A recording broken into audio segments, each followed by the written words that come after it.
Howdy folks, welcome to the Blacksmith shop. I'm Lynn Ray and Casey Marshall's behind the camera. You will hear both of us and probably see both of us, but we're here for the Historic Arkansas Museum, and we're making a poker. As you probably gathered, the last few weeks Casey's been making some Fireplace sets, and so we're just going to go through the motion on the point of the poker. So I've got it in the fire. I'm going to make a weld. So let's just kind of put some flux on that. This is a rather easy weld to make. We're using 1/2-inch square stock. Even I can do it. I did it a couple weeks ago. One of the keys to this is to have the fire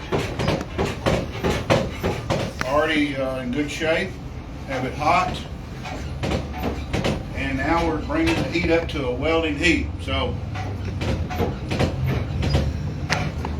it might take a minute, that's okay. We have some really fine stuff in the show and tell today. Casey's going to get around to showing you that. I will, but I don't want to miss any of this. Now, while we're waiting for that heat to get up, let me tell you about our spring break programming. You know about our Saturdays, Living History, our Saturday Living History programs. We have that going on every day this week for spring break. So, today is the one day I probably won't be in costume, but I'll be in costume every other day. Please come see us. 10 to 4 is what our programming is going to be. Probably look at another minute. No. Oh, never mind. I'm going to have to wait. No, it's hot, but it doesn't take but about 2 seconds when we come out until it loses its welding heat. So I want to. There we go. We got the sparks coming now. So I'm focusing in on the anvil instead of his fire because that's how quick it is. Okay, here we go.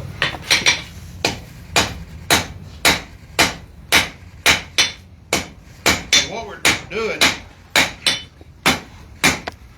making a weld.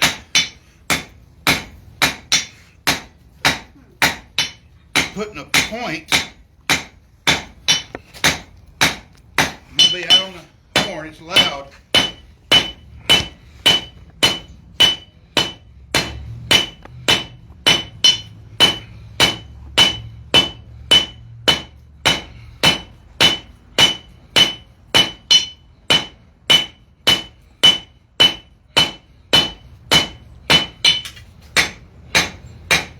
Now it's cooled off enough we can start to see the points coming up. We just had a big giant glow momentarily, but now he can work on the actual point. Yeah. Drawing it out.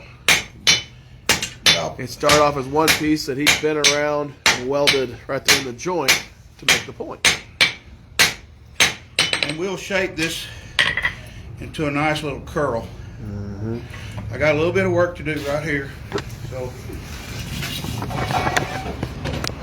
we'll let him keep working. I'll show you the other tools I made. I did make one of these pokers, but they're using it across the street currently. So I'll show you the other tools I made this past weekend. Here at the forge for a Living History Saturday, I made a set of tongs. Good fireplace tongs for getting your logs out of the fire. And then it's called a spade shovel. Doesn't really look like a shovel, it looks like a giant spatula. But that curve, the idea is to be able to reach back into a fire or a brick oven and pull or push whatever's necessary. That's why that long handle is for. And I took this one over there and they said it works great. Could we get one with a longer handle? Okay, we'll make another one, which is just fine. All right. Betty's almost back up to heat. almost. This is one of those things you can't rush. If it's not the right heat, it won't happen. Right. So to make the weld, we got to be at welding heat. Watching it. And since we now have two tapers within the fire, we have to be especially careful not to burn them off.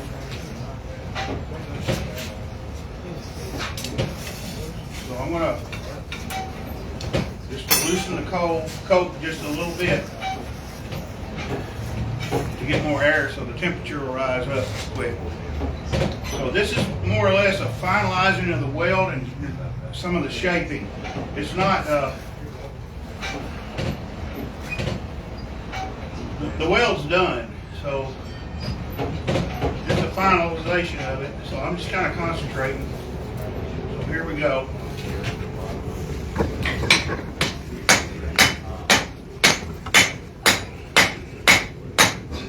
That one wasn't as dramatic as sparks. It had some good sparks, but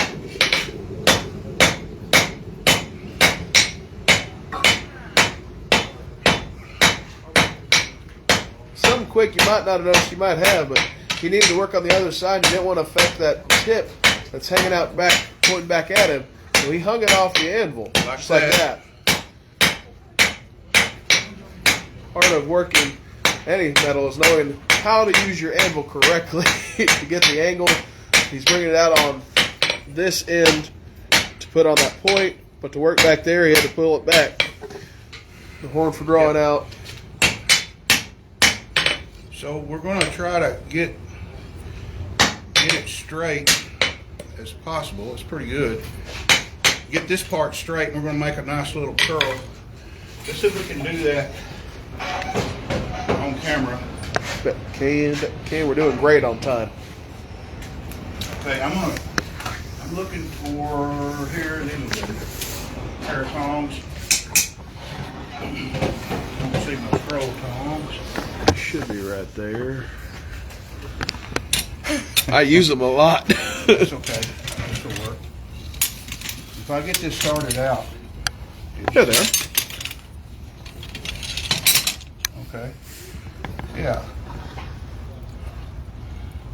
So it's just a matter now of straightening and centering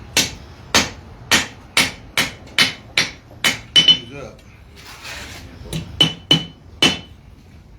So you get the general idea of what we're doing. Lining things back up.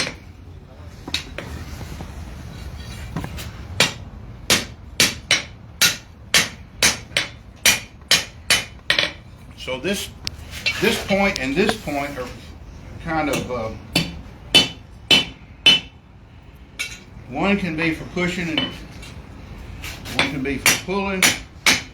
We also have another tool, a pair of tongs for actually gripping. While this is kind of coming down, I'm going to shape that tip just a little bit. Coming down in heat, that is. So if we decide to, we can pull this back and just have something to pull with. But this tends to pull whether it's pointed or not. But sometimes it's better to lay the point across the log and push with that hook, and then use that one. And you got some leverage too, like that. Mm-hmm. Kind of moving it that way. So the handle will be back here, of course. But these are, they can be very refined. They can have twists. They can have decorative features about it, or they can just be crude, like as it would be on the frontier. Depends on what you want. Really? What's called for. So the weld comes from here to there. And after I got a little bit closer. After it gets welded back up in here, this stock right here is still massive enough that it supports the thin area, and vice versa too. Mm-hmm. So you don't want a weakness so that this is constantly bending. So the weld and then the gradual taper. Wonderful. That looks really good on camera too. Good. Yeah. Now while that's cooling off, and also get a little bit of today's show and tell. We've got a wide variety of things, from cleavers from shank knives. We've got Keith working some of his blades. This actually will probably be the scales for the cleaver. Back here, that bird's eye maple. These are handy dandy little tools. These are scraps, but the idea is you can draw a line if you need to. I'm trying to not scratch up our benches, but the idea is to hold on and work together. Shop knives. Got a small Damascus blade here, and the one thing I want to point out about this Damascus blade is the handle. It's wider than it is thick. But usually it's not a very comfortable. Usually you want it the opposite, but this one, it's right there in the crook of your finger to be able to work with. And then a gorgeous Damascus pattern on it. This bladesmith that made this one is no longer with us. He used to be at the Ozark Folk Center. John Miller and a couple of his always impressive scroll works. He does all of that by hand and acid etch. Everything from his carvings, his scroll work, brass, his handles, X-ray, Hunter. A couple that are in process from J.M. Stevens with an English walnut, not very common here in the U.S. English walnut handle. A couple stained pieces, and this one, let's see if I can get real close, will be a Damascus X-ray style. It's from J.M. Stevens. It's not a Linray X-ray, but you can almost see the Damascus pattern that'll be in it. That's going to be a really cool pocket carry.